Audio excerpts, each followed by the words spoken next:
live in a small town in the state of Vermont, known for its snowy and peaceful landscapes during the winter.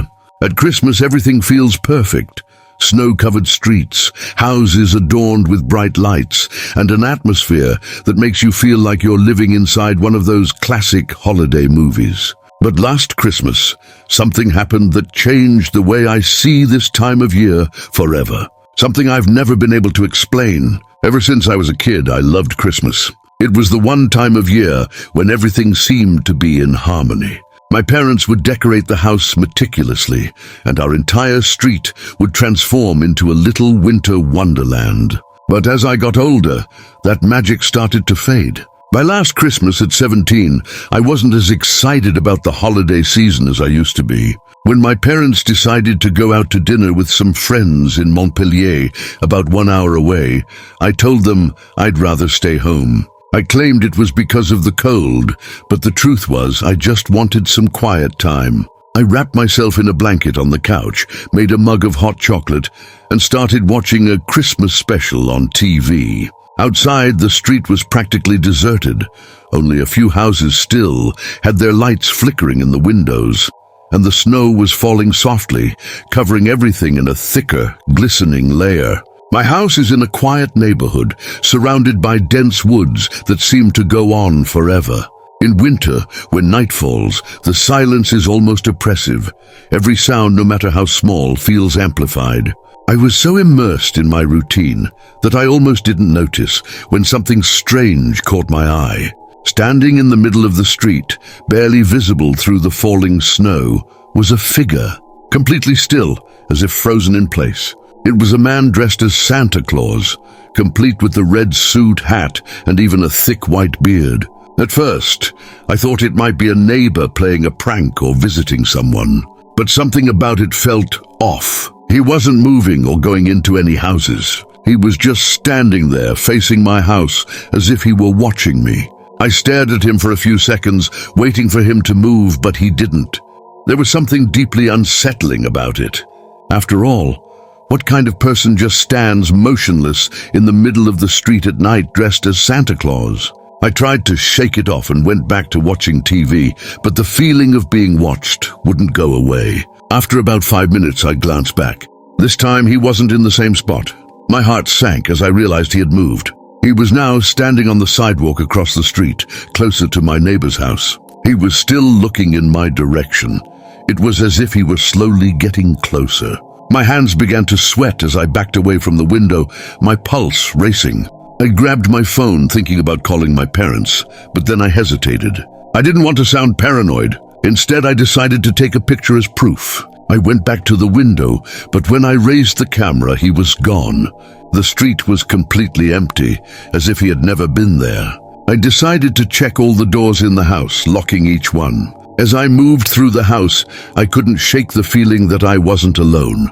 Then I started hearing faint sounds from outside, Christmas bells, but so distant they seemed to be coming from the woods behind my house. I looked at the clock. It was 11:30 at night. The snow was falling harder now, making everything eerily quiet.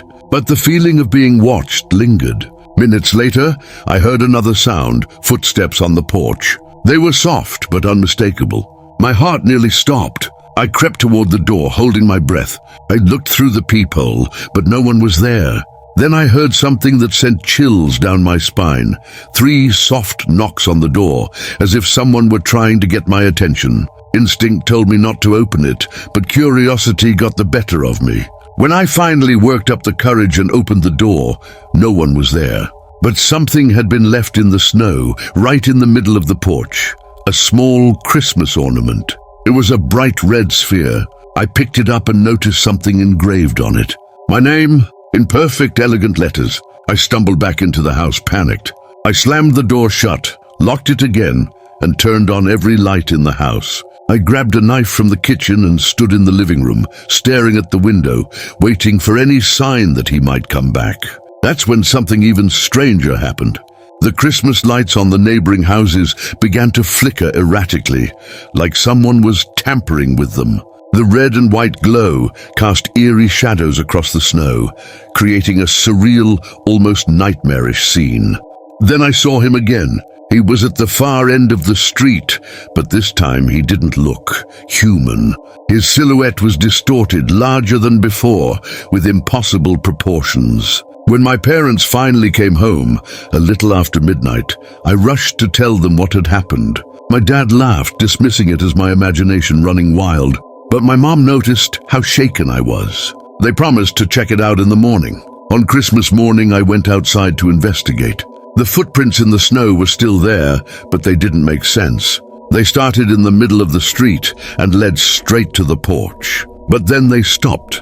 There were no footprints leading back. It was as if he had simply vanished into thin air.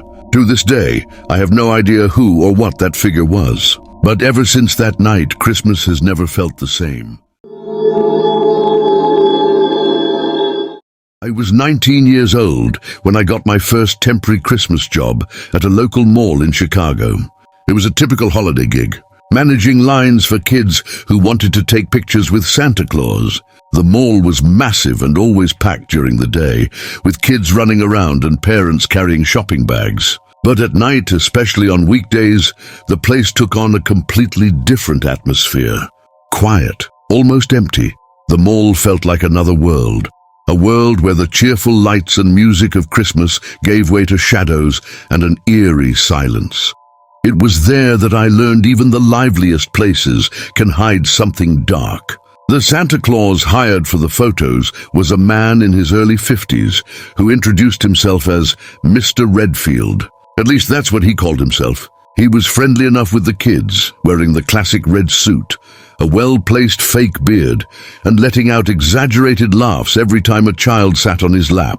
But there was something off about him. He avoided the staff as much as possible. He never joined in conversations during breaks. At the moment his shift ended, he would leave without saying a word to anyone. It was like he was there to do one thing and nothing else. One night, as the mall was closing and I was adjusting some decorations near the photo set, I noticed something odd. Mr. Redfield was standing near the entrance to the staff-only area.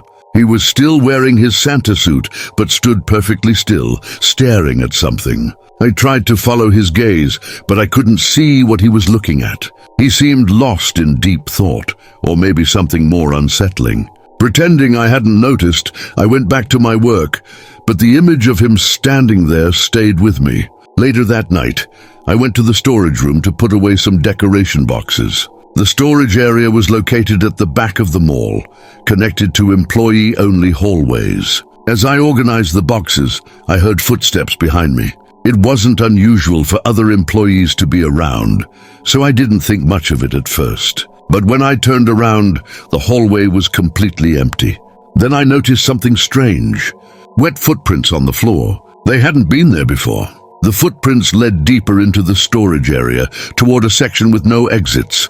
My heart started pounding. Slowly, I followed the trail, each of my own steps echoing in the silence. When I reached the end of the hallway, no one was there. But one of the boxes I had just stored was open, with ornaments scattered across the floor. That night, I went home with an uneasy feeling I couldn't shake. I tried to convince myself I was overthinking things, that it was just exhaustion from the long shift. The next night, things got even stranger. While managing the line for the kids' photos, I noticed Mr. Redfield staring at one of the mothers in the crowd. He wasn't laughing or playing around like he usually did with the kids. He was just watching her, his expression completely different, something between anger and fascination. The woman looked uncomfortable and quickly pulled her child away, leaving in a hurry. Later that evening, after the mall had closed, I went back to the storage room to finish putting things away. As usual, I was alone. As I entered, I heard a sound that stopped me in my tracks. Bells. Not the cheerful Christmas bells from the mall's playlist. These were different. Louder, closer. I looked around, but again I saw no one. Suddenly, a loud crash echoed through the storage room. I ran to see what had happened and found one of the large decorations, a snowman almost 7 feet tall, lying on the floor. Behind it, written on the wall in what looked like charcoal, was a message. "I know who you are." My hands shook as I pulled out my phone to call security. But before I could dial, I heard footsteps behind me. I spun around, but there was no one there. The next day, Mr. Redfield didn't show up for his shift. I asked my co-workers if anyone knew what had happened to him, but no one had any answers. The supervisor was frustrated, muttering about how he hadn't given any notice. I should have felt relieved not to see him, but something still felt wrong. When my shift ended, I went to my locker to grab my things. The door was slightly open, which was odd because I always locked it. Inside, I found something that made my blood run cold.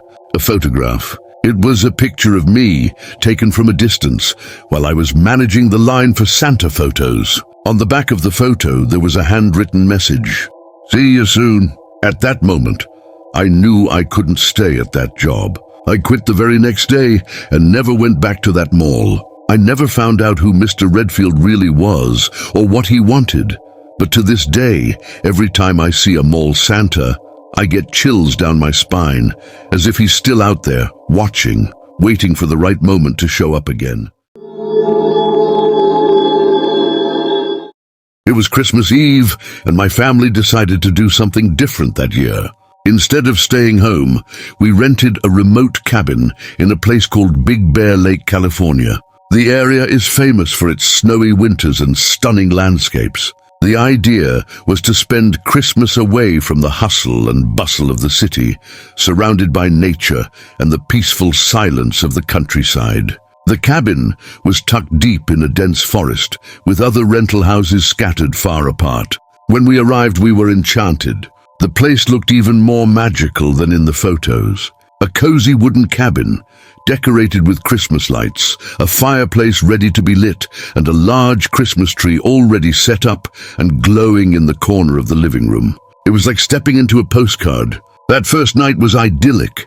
My mom cooked a Christmas feast, my dad lit the fireplace, and my brother and I spent hours playing cards at the dining table. Outside, the silence was absolute, broken only by the occasional sound of the wind rustling through the trees or snow sliding off the roof. The isolation didn't bother us. In fact, it felt like the perfect complement to our holiday celebration. But that feeling didn't last long. Around 11 o'clock that night, as we were getting ready for bed, we heard something outside. It was faint but unmistakable, footsteps crunching through the snow around the cabin. At first, we thought it might be an animal, maybe a deer or a rabbit. My dad even joked that it was Santa Claus making a special delivery. But then we heard a knock on the front door. It wasn't a loud or aggressive knock, but soft, almost polite, as if someone was trying to get our attention. My dad, cautious, went to the door and opened it. There was no one there. However, sitting in the snow just outside the door was a gift. A small red box with a gold ribbon. There was no note or any indication of who had left it. My mom suggested it might be a friendly neighbor, but the idea didn't make sense. The nearest house was nearly a kilometer away, and with the heavy snow falling, it seemed unlikely anyone would trek that far just to leave a gift. Still, we brought the box inside. When we opened it, the atmosphere shifted instantly. Inside was a rag doll, but it was strangely damaged. Its eyes had been ripped out, and parts of its face were burned. Alongside the doll was a folded piece of paper with a short, chilling message. "I'm back." The cozy holiday mood disappeared in an instant. My dad tried to downplay it, saying it was probably a cruel prank, but my mom's face betrayed her fear. My younger brother, who was only 10 years old, started crying, so we decided not to dwell on it in front of him. My dad locked the box in a cabinet and assured us we would leave first thing in the morning. Later that night, while everyone else was asleep, I woke up to a strange sound. Something was being dragged across the porch, producing a rhythmic scraping noise on the wooden planks. I got up slowly and went to the window in my room. The moonlight partially illuminated the front of the cabin, and that's when I saw him. A figure was standing on the porch facing away from me. It was a tall man wearing a Santa Claus suit, but the suit was dirty and torn, as if it had been abandoned for years. He held something in his hand, a large, heavy sack like the ones Santa uses to carry gifts. But this sack was stained with something dark and appeared to move slightly, as if something inside was alive. I froze, holding my breath to avoid making any noise. The man walked slowly along the porch, stopping at the front door. He crouched down and appeared to leave something on the ground before disappearing into the darkness of the forest. Terrified, I ran to wake my dad. He grabbed a flashlight and cautiously opened the door. Sitting in the snow was another gift box identical to the first. My dad opened it right there, and inside was a stack of photos. Each photo was of our family, taken from inside the cabin. Some showed us sitting in the living room eating dinner. Others were of us sleeping in our beds. The last photo was of me, looking out the window, taken just moments before I had woken my dad. At that point, we were all panicked. My dad called the local police, but due to the snowstorm, they said it would take hours to reach us. We had no choice but to wait.